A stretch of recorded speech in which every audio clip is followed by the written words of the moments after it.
Sejam bem-vindos à nossa próxima palestra. Agora a gente vai ficar com uma entrevista que eu fiz com a nutricionista Natália Petri. A Natália é nutricionista comportamental e ela é ativista em alimentação intuitiva. Ela é graduada em nutrição pela Universidade Federal de Santa Catarina, coach de meditação mindfulness pelo Instituto Nutrição, Meditação e Consciência. Ela é coach pelo Instituto Brasileiro de Coaching e tem experiência nacional e internacional na área de transtornos alimentares. A Natália, ela tem um site que chama de Bem com Meu Prato e ela atua em diversos segmentos, divulgando informação sobre alimentação consciente e alimentação intuitiva. Os canais dela estão todos no nosso site, se vocês se interessarem pelo assunto. Eu espero que sim. Então, se vocês quiserem saber mais, é só consultar nosso site inicial que tem todos os links lá, tá bom? A gente vai conversar sobre repensando a relação do cuidador com a comida e o comer. Espero que vocês tenham uma ótima palestra agora, que vocês reflitam muito sobre esse assunto e contem com a gente para qualquer coisa depois da palestra, tá legal? Um beijão e até mais!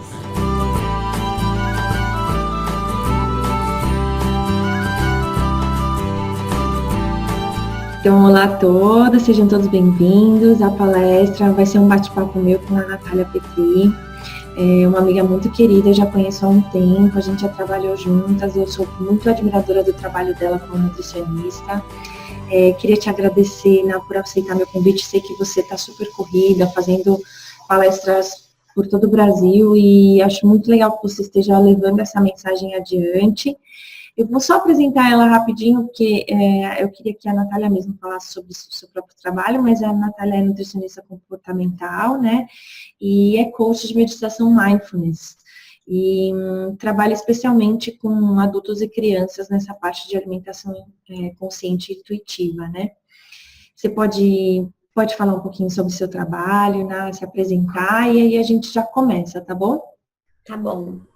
Bom, olá a todos, muito obrigada, Aline, pelo convite. É sempre um prazer participar dos seus eventos, me sinto bastante honrada de fazer parte desse projeto seu.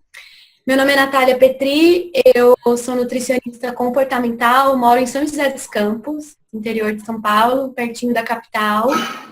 O meu trabalho hoje ele é muito baseado nas linhas de alimentação consciente e alimentação intuitiva. A gente vai acabar discutindo isso hoje.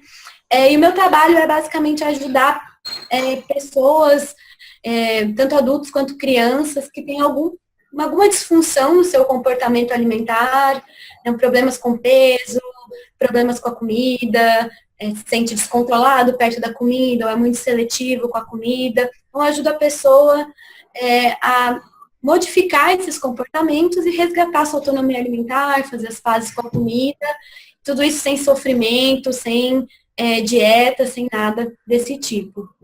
E eu sou autora dos canais online chamados de Bem com Meu Prato, que é um projeto meu de divulgação dessa forma de ver a comida. Então, eu produzo conteúdo online, como a Aline falou, né, tanto na forma de palestras, como na forma desses canais online para divulgar esse conteúdo.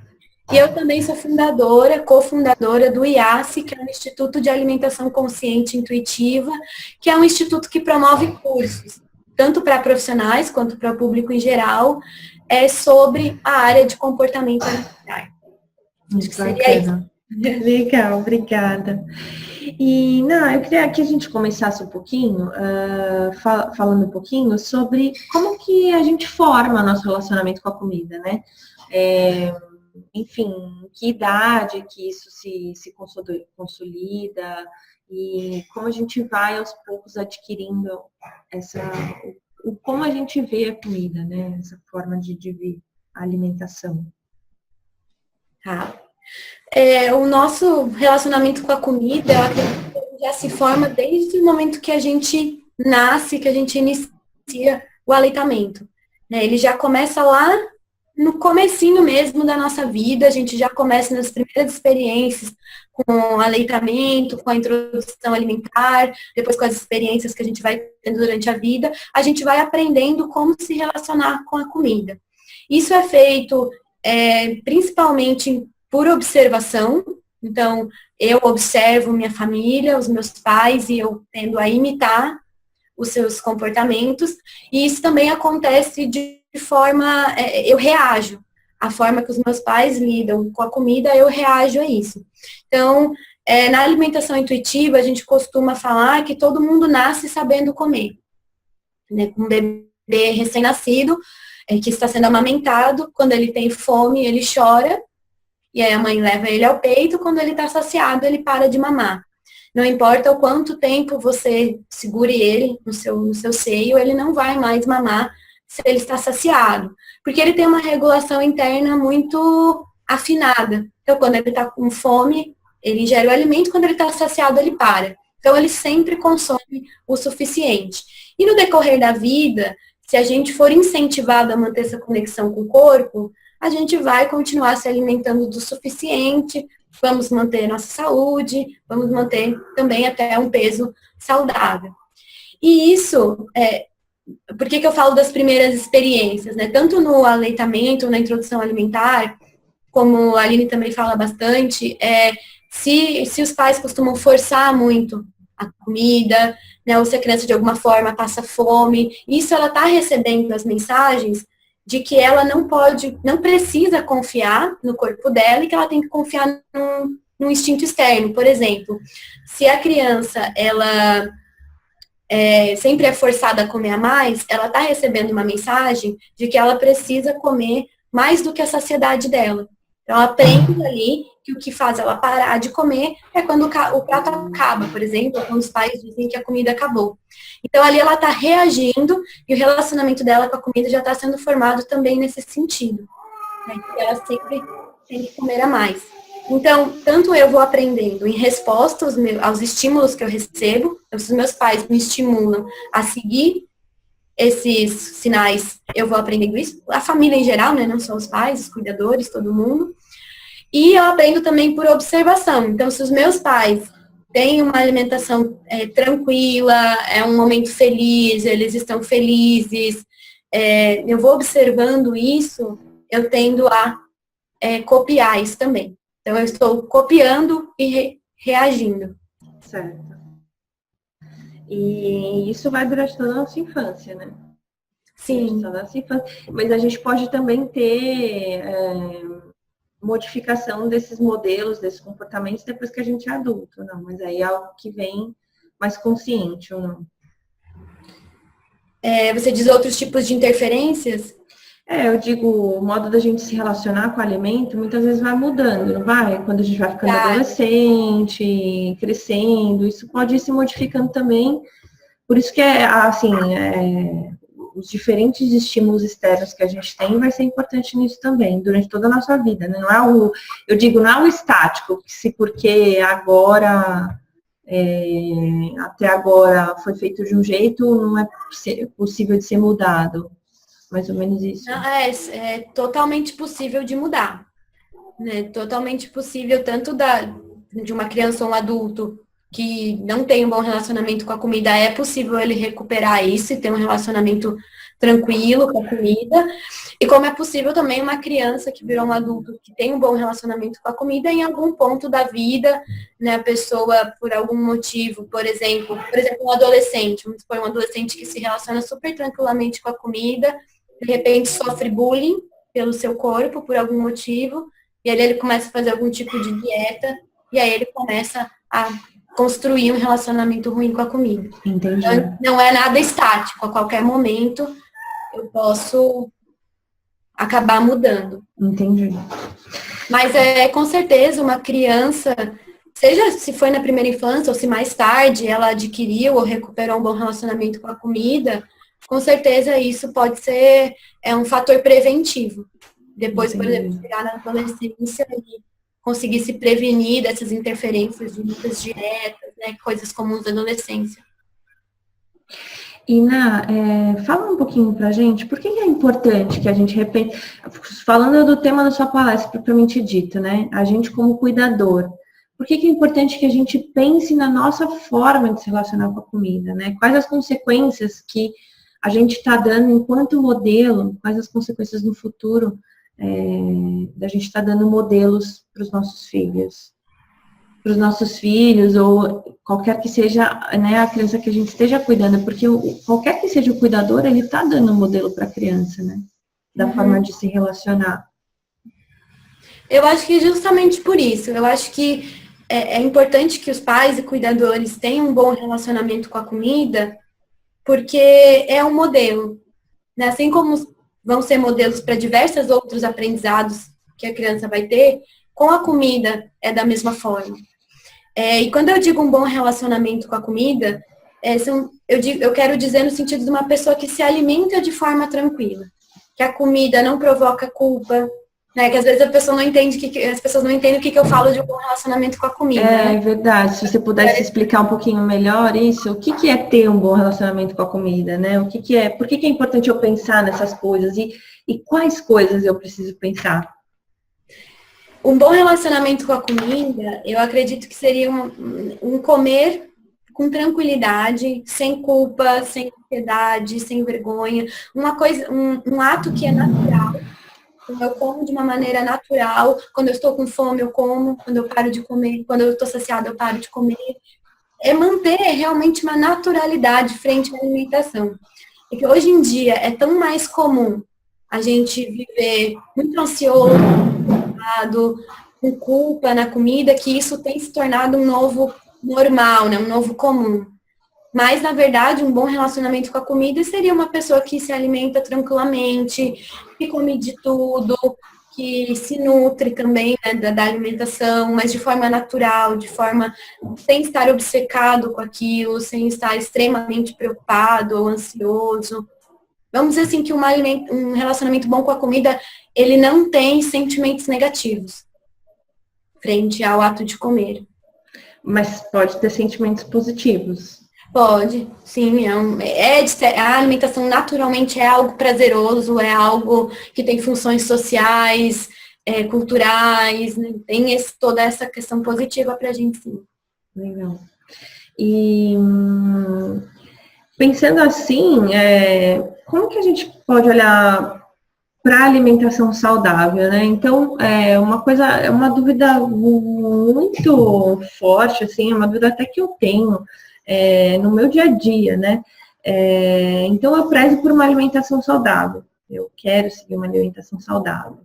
E eu tenho uma criança. Então, a gente está falando sobre alimentação complementar, né? Então, eu tenho uma criança que, até então, eu escolhi, né, as coisas que eu ia comprar. Muitas vezes, essa criança, ela é colocada para comer coisas diferentes da gente, dos adultos, né? Então, eu compro orgânicos, mas eu não tenho a possibilidade de comprar orgânicos para todo mundo. Então, eu compro alimentos orgânicos só para o bebê, eu faço as papinhas dele, super, com aquele azeite extra virgem mega maravilhoso, enfim, eu faço aquela coisa que é super controlada, né? Um ambiente completamente controlado. Então, eu costumo dizer que a gente está vivendo ali dentro da nossa bolinha, né? Que a gente sai controlar bastante o que ele está comendo. Obviamente, o bebê pode escolher o que ele estiver comendo. Então, por exemplo, se eu estiver fazendo validade, o bebê pode escolher o que ele vai comer, mas aí dentro, né, de uma seleção aí de alimentos. Mas, né, uma hora a bolha estoura, então, e essa criança, ela vai começar a ver o mundo de uma forma diferente também. Então, não necessariamente a bolha estoura, e eu digo que tem muita gente oferecendo, mas partindo da própria criança, pela própria curiosidade de exploração de outras coisas, né, da própria curiosidade mesmo, né, dela sentir, vivenciar coisas que outras pessoas, que ela tá vendo outras pessoas fazendo também. Então, o bebê faz pouco isso, mas uma criança já, depois de 1 ano, ela já começa mais a ter essa curiosidade. E aí, como fica essa alimentação saudável, sabe? Como que a gente pode vivenciar isso de uma forma tranquila, a ponto de tirar essas emoções negativas que trariam? Ver, por exemplo, o seu filho comendo algo que lhe foi dado e que não é saudável, ou ver ele querendo algo que não é saudável, enfim. Como que você vê isso? Assim, como lidar com essa situação, né? A parte que cedo ou tarde a gente vai acabar vivenciando, né? Seja a gente indo ao supermercado e a criança vendo essas trilhões de embalagens coloridas e pedindo, e a gente tendo os episódios de birra aí que muitas vezes a gente vai ter que falar não, vai ter que dar limites, mas e como fazer isso de uma forma tranquila, para que aquele alimento ele não seja visto de uma forma como um inimigo, digamos, mas que a criança entenda, sabe? Assim, como estabelecer esse equilíbrio aí? Você conseguiu entender mais ou menos o que eu... Entendi. Tá. Eu acho que para a gente entender o que está acontecendo, a gente precisa refletir sobre a mudança de panorama em termos de obesidade infantil que está acontecendo. Né? Há umas décadas atrás, na época dos nossos bisavós, avós, né, algumas décadas atrás, o maior problema em termos de nutrição infantil era muito mais relacionado ou desnutrição ou a deficiências nutricionais. Então, as maiores campanhas, os maiores discursos profissionais, eles eram mais direcionados a isso. Daí, nas décadas seguintes, com a mudança de várias coisas na nossa sociedade, começou o crescimento da obesidade adulta e da obesidade infantil. Né? Hoje a gente sabe que a obesidade infantil é algo alarmante, né? É algo que cresceu bastante e é algo que tem preocupado. E acho que essa mudança e o aumento do discurso, o aumento da mídia e o aumento do discurso sobre a importância de uma alimentação saudável, sobre a prevenção da obesidade infantil, a prevenção de outras doenças crônicas na infância, isso tem feito com que as famílias, os pais e cuidadores tenham uma preocupação muito maior com a comida. Por um lado, isso é bom, nós estamos prestando mais atenção no que a gente come, isso não é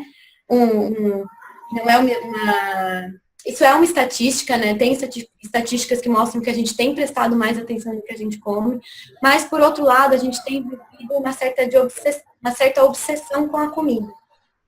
E até tem uma frase que eu acho muito interessante, que eu li, foi algum jornalista que postou, que ele fala assim, que o nosso maior medo hoje é que o nosso filho goste de chocolate.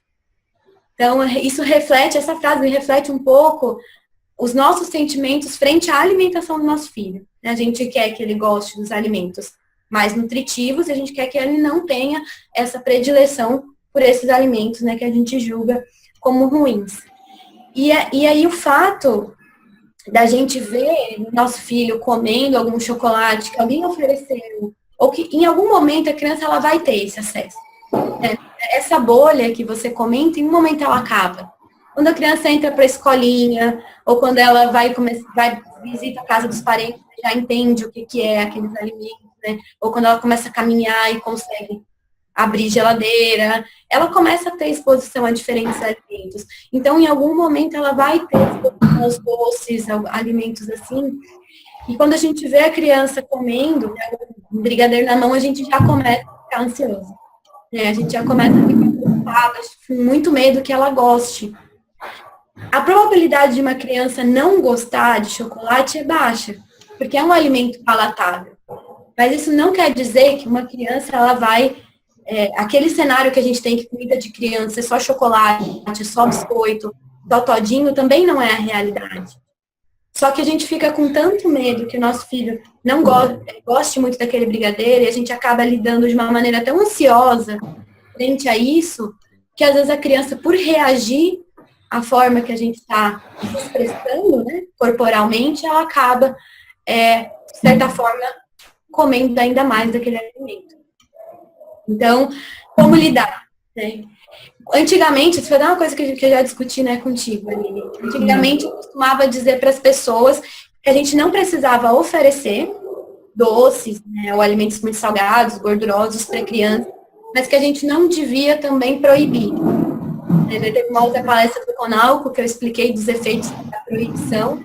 Quando a gente proíbe uma criança de comer, ela aumenta esse desejo por aquele alimento. E, inclusive, o meu interesse por essa área veio porque hoje eu atendo muitas crianças compulsivas ou crianças com transtorno alimentar, que vêm desse desejo aumentado. E, então, minha orientação sempre era para os pais isso. Né? Você não precisa dar, mas não precisa oferecer em casa, não precisa ficar incentivando, mas não proíba. Só que aí gerou uma discussão que nós tivemos até um tempo atrás, que é essa questão de eu não vou proibir, então meu filho pode comer, se ele tiver o acesso, mas aí eu fico com aquela apreensão, né? Aí eu fico olhando para ele assim, meu Deus, tomara que ele não goste. Eu acredito que a criança, ela acaba reagindo a esse nosso... É que, na verdade, como eu falei, a criança, ela acaba aprendendo muito mais, até por observação, né, pelo nosso exemplo, por aquilo que eu sou de modelo, do que necessariamente pelo que eu falo. Né? Então, aquilo que eu estou transpassando para ela vai reagir, ela vai interpretar. Então, tem até um estudo muito interessante, que eu esqueci o autor, mas depois eu posso passar para vocês, que mostra que os pais mais obcecados, no estudo, os pais que eram mais obcecados por alimentação saudável, os filhos, não me engano se eram 5 anos ou 9 anos, começaram a apresentar compulsão alimentar.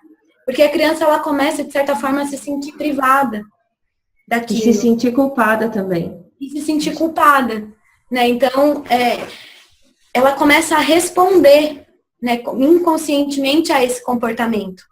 Né, meus pais não querem que eu coma, principalmente depois, quando começa a ter 2 anos, que é a fase que ele quer demonstrar mais autonomia, que fala mais não.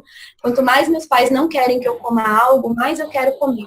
E aí a alimentação, ela tem se tornado uma grande fonte da criança exercer a autonomia dela. Porque ela sabe que os pais se preocupam, tanto crianças que não comem ou crianças que comem compulsivamente, então não que elas sabem, porque não é consciente, mas elas percebem que os pais, que manipular a alimentação incomoda muito os pais, porque há uma fonte de preocupação para os pais, e elas acabam exercendo aquilo como forma de autonomia. Então, pensando assim em dicas práticas, eu acredito que essa dica de não ofereça, não precisa oferecer, mas não proíba, ela não chega a contemplar a realidade. Eu acho que é muito a dica mais de ouro. Seria uma frase que eu acho muito interessante, que eu até fiz um texto sobre isso, que fala: pais de bem com seus pratos, criança de bem com seu pratinho. Então, eu acho que a primeira dica que eu daria é para os pais reverem a sua forma de se alimentar. Em todos os sentidos. Tanto no sentido de ter uma alimentação mais variada, que vocês falam bastante com álcool, né, de uma alimentação com mais alimentos naturais, mas no outro sentido também, da forma que eu me relaciono com a comida, da forma que eu reajo com o chocolate. Porque se eu julgo que o chocolate é um alimento ruim, se eu evito a todo custo, eu acho que ele é um veneno, o meu filho, ele vai começar a ter isso. Só que a criança, ela pode começar a reagir. Na verdade, a criança, ela reage contra isso. Então, não necessariamente ela vai assumir que o chocolate é um veneno. Porque, na verdade, na cabeça da criança não faz sentido o chocolate ser um veneno. Então, ela não entende, porque é uma coisa gostosa. Vamos pegar o exemplo do brigadeiro. É uma coisa gostosa, é uma coisa que tem aniversários, é um momento feliz, é uma coisa que tem festas, é uma coisa que todos os meus amiguinhos, ou que as outras crianças, ou que todo mundo está comendo. Por que seria ruim? Se a gente for parar para pensar, nem a gente também consegue processar tanta ambivalência. Uhum. E aí a criança, ela reage comendo mais naquela oportunidade, porque ela sabe que depois ela não vai ter acesso àquilo de novo. Eu acho que a primeira dica seria rever o seu próprio relacionamento com a comida. Uhum. Então, até uma coisa que você tocou antes, Aline, e eu acabei não falando, mas que é essa questão do alimento bom, alimento ruim. Eu acredito muito que não existe alimento bom e nem alimento ruim. A gente sabe que um sal em excesso, né, pode ser prejudicial, um açúcar em excesso, né? Na verdade, qualquer alimento, né, em excesso poderia me trazer algum tipo de prejuízo. Eu até brinco, às vezes, com os meus pacientes, se eu ficar o dia inteiro comendo maçã, isso também não necessariamente é saudável para mim. Então, eu acho que a alimentação saudável, ela é muito mais uma questão de dose. Né? Se eu como chocolate, ou se eu como um doce, ou qualquer outra coisa, isso não quer dizer que automaticamente eu estou engordando ou automaticamente eu estou produzindo uma doença dentro de mim. Está muito mais relacionado a uma dose, é muito diferente eu comer um brigadeiro e eu comer, né, uma quantidade muito grande que possa, de alguma forma, me fazer mal. Porque isso também envolve pensamentos negativos. É engraçado, você tocou nesse assunto da criança assimilar, mesmo que ela não saiba, ela não consiga repetir isso conscientemente, ela assimila, né, isso. Então, por exemplo, mesmo que eu, super de boa, assim, eu tenho uma alimentação balanceada, eu como doce ou não, mas assim, eu não estou muito preocupada mesmo com a minha alimentação, mas eu estou muito preocupada com a alimentação do meu filho. Então, eu quero que ele seja extremamente saudável, eu quero prevenir que ele tenha todas as doenças do mundo, eu quero. E aí, assim, para mim, a alimentação do meu filho, então, ela é a prioridade número 1. E aí, assim, será que eu estou transpondo alguma coisa aí também? Será que eu tenho alguma questão? Será mesmo que eu não tenho nenhuma questão mal resolvida comigo mesmo? Que eu acho que eu poderia ser mais assim ou menos assim hoje, se alguém tivesse feito isso comigo. Consegue entender mais ou menos onde eu estou querendo chegar? Então, por exemplo, se eu não estou satisfeita com o meu peso hoje, eu posso achar, eu falo, eu tenho um bom relacionamento com a comida, porque eu como de tudo. Mas no fundo, eu paro para pensar, eu não estou satisfeita com o meu peso, eu não estou satisfeita. E aí eu fico pensando, não, mas eu quero que ele seja extremamente saudável, porque eu não quero que ele seja igual a mim. Ou eu paro para pensar em tudo isso e eu percebo que eu falo a todo momento que eu sou viciada em chocolate. Eu não quero que meu filho seja viciado em chocolate. E aí, então, eu estou transpondo uma coisa que é minha, né? Que é do meu relacionamento com a comida, para o meu filho, e ele provavelmente está assimilando tudo isso de formas que a gente não tem muito controle, né? Então, é mais uma reflexão de como a gente vai fazer tudo isso, né? A questão de não proibir e ficar tranquila em relação a ver ele comendo passa por ver a gente também, né? Tranquilo.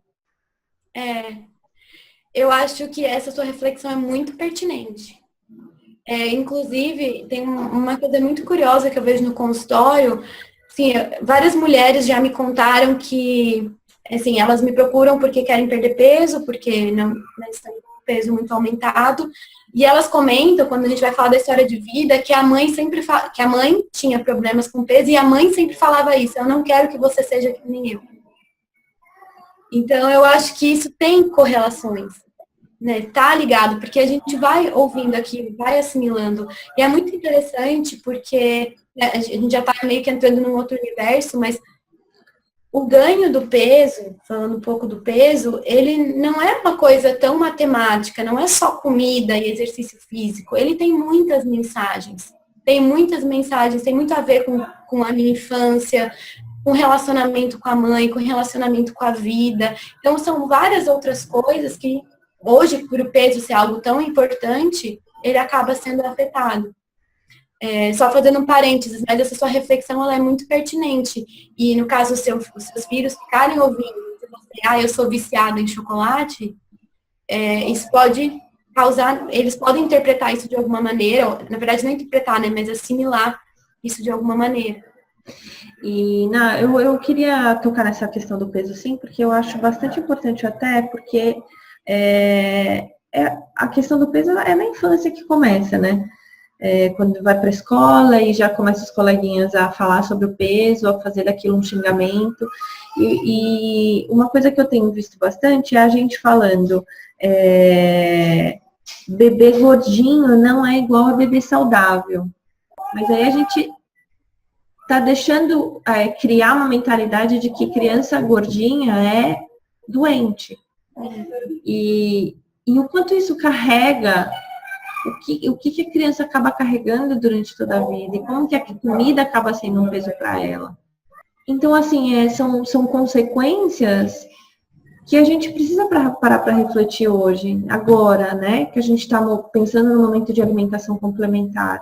Porque isso tudo vai carregando aí durante toda a nossa vida também. É verdade. É verdade. Essa associação que a gente faz de peso e de saúde, né? Hoje a gente sabe que não é uma associação verdadeira, né? O peso da pessoa não determina se ela é saudável ou não importa se ela é magra ou se ela é gorda. A mesma coisa a criança, que a criança pode ser naturalmente mais magrinha ou naturalmente mais gordinha. Só que realmente, isso que você falou tem acontecido muito. Acho que por virtude do cenário, a gente tem criado um certo pânico contra a obesidade. Então, a gente tem tanto medo que as crianças engordem, que isso causa na gente uma preocupação extrema. Então, esse caso que ele relatou acontece bastante de crianças que são naturalmente gordinhas, ou uma coisa que tem acontecido também, na verdade acontece há algumas décadas, são meninas que em torno de 9 a 11 anos a menina ganha gordura. Ela ganha uma reservinha de gordura porque ela vai entrar na adolescência e é na gordura que se produz os hormônios femininos. Então, isso é um estado natural. Só que quando ela acaba ganhando esse peso, ou uma criança que é naturalmente mais gordinha, os pais ficam muito preocupados, achando que ela já está engordando, entrando na obesidade. E aí acaba levando em vários profissionais, né, de saúde, que é uma recomendação que a gente faz, né, você levar um profissional. Só que tem muitos profissionais que têm essa conduta da dieta muito restritiva para criança. E, assim, eu posso falar da minha experiência, né? Hoje eu atendo principalmente crianças que desenvolveram algum comportamento impossível, crianças que comem compulsivamente, crianças que comem escondido, crianças que trocam seu lanche na escola, crianças que têm esse comportamento, né, de comer a mais, e elas sempre começam com esse histórico. Elas tiveram uma restrição. Então, primeiro de tudo, elas já tiveram um preconceito por ter ganhado peso, né, ou por serem mais gordinhas. Então, elas recebem uma restrição, aí, de repente, elas não podem comer várias coisas dentro de casa, né, claro que os pais seguem essa recomendação, de acordo, né, e aí a criança, ela acaba, quando ela tem a oportunidade, quando ela vai numa festinha, quando ela tá na escola e um amigo tem um outro lanche, ou quando ela tá sozinha, se encontra sozinha no cômodo e consegue pegar, né, algum alimento, ela acaba comendo compulsivamente. E isso tem acontecido bastante, que é um reflexo que a criança tem, ela reage contra a privação. E isso vem muito por causa dessa questão do peso, que na verdade não necessariamente ela era já uma criança que estava ganhando peso de forma não saudável. Quando você fala em restrição, assim, veio na minha cabeça agora as crianças com alergia alimentar. Eu sei que é um cenário completamente diferente, e como que a gente pode pensar nessas crianças, assim, de forma a minimizar tudo isso? Porque a gente sabe que essa restrição, ela é absolutamente necessária, não é algo que se faz por questão de peso, ou porque, Sim, claro. Enfim, medo da comida. De uma certa forma é um medo, né? Porque a gente sabe que a criança pode morrer se for exposta a algum tipo de alimento. Você tem alguma experiência em relação a isso? Não sei. Então, acho que depende da idade, né? Assim, eu sou muito a favor de tratar a criança como o próprio BLW preconiza, né? Como autônoma. Então, já desde uma idade muito pequena, eu sou muito a favor de você conversar com a criança, reconhecendo que ela é um outro indivíduo, né? Que ela não é um bebê ou uma criança, mas que ela é uma outra pessoa. E uma conversa, claro, de uma forma simples, mais lúdica, mas que seja mais de igual para igual, né? Sem aquela nosso velho preconceito de esconder tudo das crianças, de simplesmente ordenar, proibir, cheio de regras, sem que ela entenda muito o que está acontecendo, né? E em termos, vou falar primeiro, antes de falar da alergia, a segunda dica que eu ia falar em como lidar com a criança, né? Até no episódio que você falou do chocolate. Como a criança não tem alergia, quando a gente se encontra em episódios assim, de comer muito brigadeiro, ou no dia a dia, né, exposição aos doces, exposição a vários alimentos, numa criança pequena mesmo, eu sou muito a favor da gente conversar com ela e estimular sempre esse discurso, nunca a favor de peso, evitar até utilizar muito termos de saudável ou não saudável, porque isso não é algo que faz sentido para a criança, né? Como a gente falou, algo gostoso não faz sentido ser saudável. Uhum. Então, estimular muito a conversa mais em questão do corpo. Gosto muito de conversar com criança sobre como está a sua barriguinha. Uhum. Você está com fome? Como que está a sua barriguinha? Está cheia? Você quer mais? E, ao mesmo tempo, a gente garantir que ela não se sinta privada. Fala, não, tudo bem, você pode comer esse brigadeiro, supondo que você está numa festinha, mas você quer mais? E se você não quiser, a gente pode levar e você come outro depois. Entendi. Daí ali a gente está quebrando a privação que ela pode estar sentindo. Entendi. Tipo assim, eu vou ter isso só agora, eu preciso comer quantos eu puder agora, porque depois vai saber quando eu vou ter, né? Geralmente esse comportamento compulsivo nas crianças vem por isso. Por ser a oportunidade, então eu nunca posso e de repente eu posso. Eu sei Entendi. que é contraditório a gente trabalhar com essa mentalidade de que sempre pode. Mas quando a gente pensa nessa perspectiva de que sempre pode, que não há proibição, a gente consegue estimular tanto a gente, adulto, quanto a criança, a começar a observar se eu realmente quero. Porque naturalmente eu não quero comer chocolate o tempo todo. Mas eu quero de vez em quando, é gostoso. Né? Então, quando eu tenho essa permissão ocorrendo, eu consigo estimular a criança ela a olhar para dentro e perguntar se ela quer. E aí, se ela souber que tudo bem se eu não quiser agora, mas eu posso comer depois, se tiver, ou amanhã, né, em algum outro lugar, ela consegue seguir muito mais esse instinto dela do que necessariamente esse senso de privação, né? Então, eu acho que é muito importante a gente conversar, guiar a criança nesse caminho. Né, do que você está sentindo, você realmente quer, né, e deixar ela tomar as decisões dela, como o próprio BLW preconiza, né? Mas é bastante confiar também nos hábitos que a gente vem construindo também, não é? Essa fase da alimentação complementar, vamos dizer que ele ainda está na bolha, né, ele não consegue ainda essas escolhas, é um período ótimo para você. Eu sempre falo isso para as mães, é o período ótimo para você dar para a criança aquilo que você quer que ela consuma para a vida inteira. Né? Porque ali você, claro, depois também você continua oferecendo, mas ali é uma ótima janela, porque a própria alimentação complementar é isso. Né? Ela é em menor nível nutrição, ela é muito mais um aprendizado, uma oportunidade da criança conhecer a comida, uma oportunidade dela principalmente explorar, aprender o que é fome, porque ali ela vai estar aprendendo isso, ela vai aprender o que é saciedade. Então, é uma fase que ela está aprendendo o que é o comer. É a base, né? É a base. É a base. É ali que ela está aprendendo tudo, isso tem importância. Só falando da parte da alergia, né, que você está perguntando, a alergia, com certeza, não tem o que fazer, a restrição ela é absolutamente necessária, né, porque o corpo daquela criança não consegue lidar com aquele alimento, né? E, então, por isso que eu falei que depende da idade. Se é uma alergia na primeira infância, onde, né, não existe ainda muito um diálogo, é fazer a restrição, né? A mãe tem que impor a restrição sem muita conversa. Quando a criança já consegue entender, geralmente a partir dos 2 anos, vamos dizer que a criança desenvolve algum tipo de alergia, tem como amenizar o diagnóstico. Porque a maioria das repercussões que vem com o diagnóstico de alergia vem pelo peso que ele é colocado. A maioria das pessoas, quando recebe uma alergia, ela é passada como se a pessoa estivesse recebendo uma sentença. Né? Olha, a partir de agora você não pode nunca mais comer tal alimento. É como se fosse uma sentença. Quando você consegue mostrar para a criança que aquilo não precisa ser uma sentença, eu gosto muito de falar com as crianças em termos do corpo. Então, eu falo muito de como o corpinho delas é perfeito, de como tudo funciona. E aquele alimento, o corpo dela não consegue processar, mas tem outros. Né? Cada pessoa é particular, cada pessoa tolera melhor alguns alimentos, não tolera tantos outros, aquele alimento não faz bem para ela.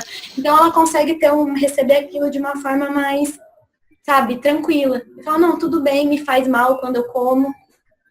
Porque a alimentação, em termos de um relacionamento bom com a comida, falando de novo, o comer, ele é uma experiência. Então, eu sempre falo isso para as pessoas. Se eu vou comer algo e aquilo não me fez bem, eu estou naquele momento aprendendo com a minha experiência negativa de que aquele alimento não me faz bem. Uhum. E aí, pouco a pouco, intuitivamente, se eu tenho uma coisa assim, eu passo a diminuir. Agora, se eu recebo um diagnóstico de intolerância, eu como adulta, como uma sentença, falo, olha, você nunca mais pode comer tal alimento, eu tenho essa repercussão que é como se fosse uma rebeldia do nosso cérebro, e aí eu começo a comer mesmo tendo sintoma, eu como, tenho diarreia, eu como, passo mal. E toma remédio para poder comer. Mas a gente também já tem toda uma experiência com essa comida, que também é diferente de uma criança que nunca pôde comer, né? Sim. acho que até, em certa forma, é mais fácil. Talvez não tenha tantas memórias afetivas com aquele alimento. E nessa questão do alimento ser ruim, eu posso deixar a criança comer de tudo? Eu acho que até 1 ano não tem realmente a necessidade da gente oferecer. Até porque, como você falou, é uma bolha, ele ainda é um bebê, por mais que ele veja outras crianças comendo, ele ainda não consegue, outras pessoas comendo, ele não consegue associar, né? Ele não se sente privado se ele não comer aquela coisa. Você mostra outra coisa no prato dele e ele já desfoca daquilo, né? Esse sentimento de privação, ele começa a vir a partir de 1 ano e pouco, quando ele começa a ter mais exposição a isso, ele começa a entender. Né? Então, eu estou no colo de alguém, a minha tia está comendo tal alimento, e eu já entendo que aquilo é outro alimento e que, né, só eu não posso comer, por exemplo. Ou todo mundo está comendo, só eu não. Ali ele começa a ter os primeiros sentimentos de privação. E a partir da época que ele tem mais essas experiências externas, eu acho válido que dentro de casa a gente continue oferecendo mais os alimentos mais nutritivos, e vale aquela regra, né, de em momentos onde ele é exposto, não proibir. Eu acho que mesmo o refrigerante, porque, por exemplo, está um aniversário e ele pede para tomar um pouquinho, eu acho que provavelmente a maioria das crianças não gosta tanto. Às vezes até goste, mas talvez o fato de eu proibir vai fazer com que ele goste ainda mais quando ele tomar. Porque aquele alimento ele se torna valorizado. Então, a gente começa a desenvolver vínculos diferentes. Então, por exemplo, se eu não posso comer o brigadeiro, aquele brigadeiro vai ficando cada vez mais valorizado, cada vez mais valorizado. O refrigerante vai ficando cada vez mais valorizado. Dependendo do nível de imposição que a criança sofre, por exemplo, eu não posso comer esses alimentos, eu só posso comer legumes, eu só posso comer os alimentos saudáveis, às vezes a criança cria uma aversão também àquilo que ela tem que comer. E aí é o que a gente fala que a criança cria vínculos. A criança e o adulto também fazem isso, né? Criam vínculos. Vínculos de valorização com alguns alimentos e vínculos de desvalorização com o outro. Então, o chocolate, né, o brigadeiro, ele se torna muito mais gostoso do que aquela fruta, porque tá um aqui e outro aqui, né? Entendi. Quanto mais a gente leva com tranquilidade, assim, quando eu digo tranquilidade, é realmente tentar ficar tranquila com a situação, mas esses alimentos estão no mesmo nível. É uma relação emocional, de certa forma, que eu tenho com os alimentos. Então, tá aqui o refrigerante, tá aqui a fruta. Então, eu vou lá, tomo, se eu gosto, a criança ela não vai tomar muito, mesmo que ela goste. Ela pode tomar um copinho, meio, né, porque o estômago é pequeno. Agora, quando a gente tem muita essa ansiedade, demonstra muita essa ansiedade, ou não deixa ela tomar, ela pode tomar muito e desenvolver um comportamento mais compulsivo. Então, acho que a alimentação complementar aí dos 0 aos 2 anos, se a gente puder evitar ao máximo as coisas, né, distrair de outras formas, não trazer essa coisa também do açúcar é afeto, porque as pessoas confundem muito isso também de outro lado, né, o que você acha? Assim, parece que ao invés de eu dar um abraço, eu dou um doce.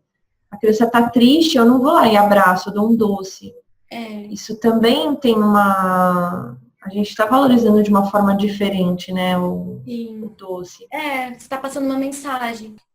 Muitas vezes a gente começa a criar um comer emocional disfuncional desde a primeira infância já. Porque eu acho que é muito importante as crianças aprenderem a lidar com as suas emoções. Né? Então, se a criança está chorando, quando eu ofereço para ela um doce porque ela está chorando, ela começa a aprender que quando ela está sentindo tristeza, ela precisa comer um doce. E aí passa, né? Porque realmente passa, porque ele dá um pico de serotonina, você se sente melhor, tem a questão afetuosa daquilo que aquele doce está trazendo. E aí a gente vai aprendendo isso durante a vida. Tô triste, vou comer um chocolate. E aí eu acho que chega uma época da vida, que eu acho que é quando o comer emocional fica disfuncional, que é quando eu não tenho consciência disso. Eu tenho esses sentimentos, eu não sei que eu estou triste, eu sinto só uma coisa ruim, que eu identifico como vontade de comer, porque me dá uma coisa aqui no peito, e eu como. Então, eu estou constantemente comendo as minhas emoções. Então, realmente, eu acho que a questão não é nem só eu dar um doce se a criança está chorando. Eu acho que isso é algo que a gente tem que tomar cuidado, mas é muito também eu mostrar para a criança que o que ela está sentindo é tristeza, que ela está chorando. Por que você está chorando? O que aconteceu? Ou você está chorando porque isso aconteceu, é assim mesmo, dói mesmo. A criança aprender que aquilo é o choro, que aquilo é a tristeza, quando a gente está triste a gente chora, ou a gente lida. Isso é muito importante, que eu acho que é algo que às vezes a gente não aprende, né? E só para a gente fechar, assim, eu queria que se você pudesse deixar uma mensagem para os pais e cuidadores que estão ouvindo a gente. Então, como que a gente pode começar a olhar para si mesmo? Então, se você puder dar algumas direções para a gente refletir e continuar procurando sobre o assunto. Tá. Acho que a primeira dica seria respirar fundo. Realmente ter mais calma e tranquilidade frente à alimentação, frente ao ato de comer, respirar. Realmente respirar faz muita diferença. E eu acho que a gente começar a ter um pouco de consciência, começar a refletir que a alimentação ela é também um processo natural. Hoje em dia a gente olha muito para a alimentação como uma coisa cognitiva, né? Um conjunto de regras, um certo ou errado, eu tenho que pensar muito, é algo que tem consumido muito do nosso dia, né? A gente realmente tem colocado a alimentação como a coisa mais importante da nossa vida, da vida do meu filho, da minha casa. E a alimentação, ela não tem esse papel, ela não é a coisa mais importante. Ela é importante, claro, eu sou nutricionista, eu sei que a alimentação é importante, mas ela não é a coisa mais importante. Ela é uma área da minha vida. E começar a internalizar que ela é uma coisa natural, né? Eu sempre faço o paralelo com o xixi, né? O ato de fazer xixi, ele é uma função orgânica da mesma maneira que o comer é. Então, o meu corpo me avisa que eu tenho que fazer xixi, eu vou e faço. O meu corpo, eu não preciso fazer um planejamento, eu não preciso pensar muito sobre isso. Eu simplesmente escuto o meu corpo e faço. A alimentação, ela é muito similar nesse sentido. Meu corpo me manda fome, ele me manda o apetite, eu vou lá e como, fico saciada, pronto, eu não preciso pensar tanto sobre isso. Mas claro que a alimentação ela tem um pouco mais de implicação do que simplesmente o ato de fazer xixi. Né? Eu tenho questão social, uma questão cultural, existe uma rotina, principalmente em termos de criança, é muito importante ter uma rotina. A alimentação ela é mais pra gente, né? Ela tem esses significados todos e isso faz parte. Mas da mesma forma, ela ainda é algo natural e ela pode ser levada de uma maneira mais natural. Então, eu acho que a primeira dica que eu dou é a gente começar a ressignificar muita coisa que a gente pensa.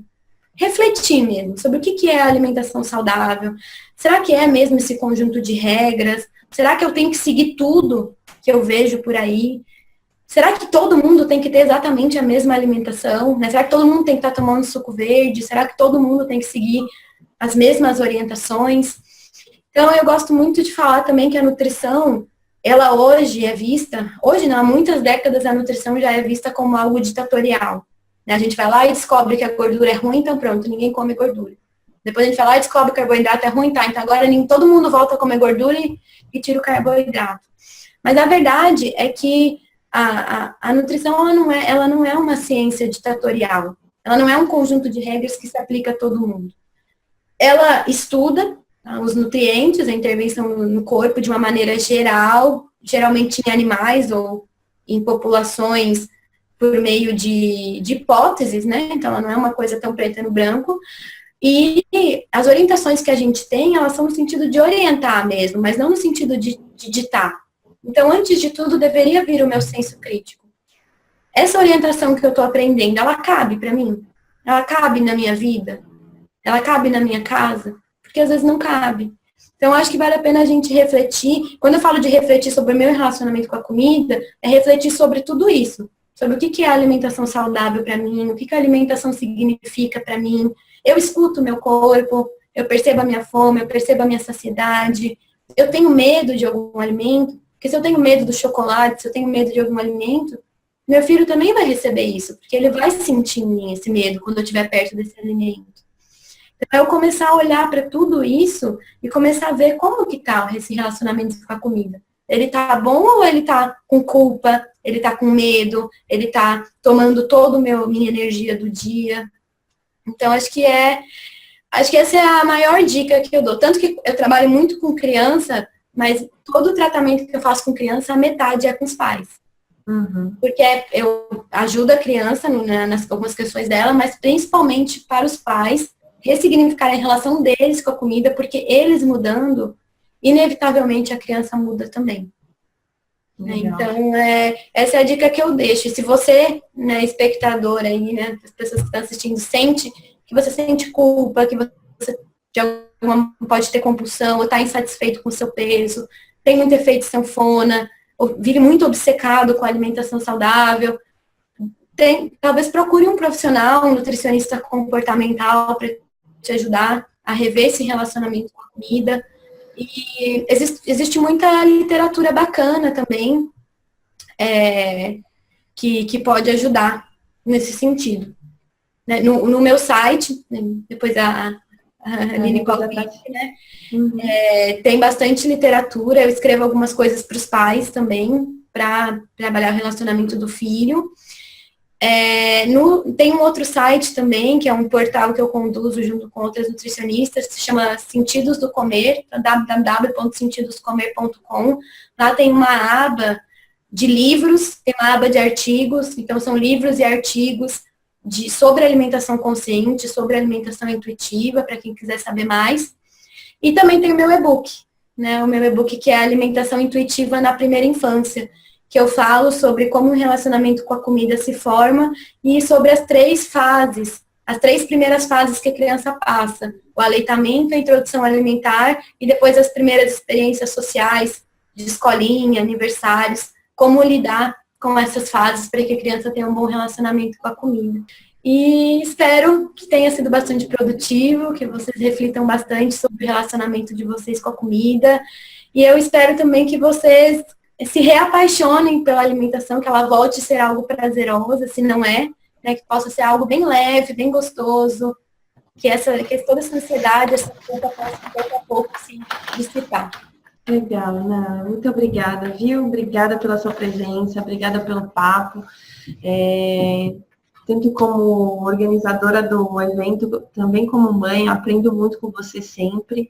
É sempre um prazer estar refletindo sobre essas questões, são muito importantes, ao meu ver, e talvez a gente deixe elas um pouco de lado para ficar pensando muito em outras coisas, mas são importantíssimas, e obrigada por trazer isso para a gente, de forma tão simples e fácil de entender, tá bom?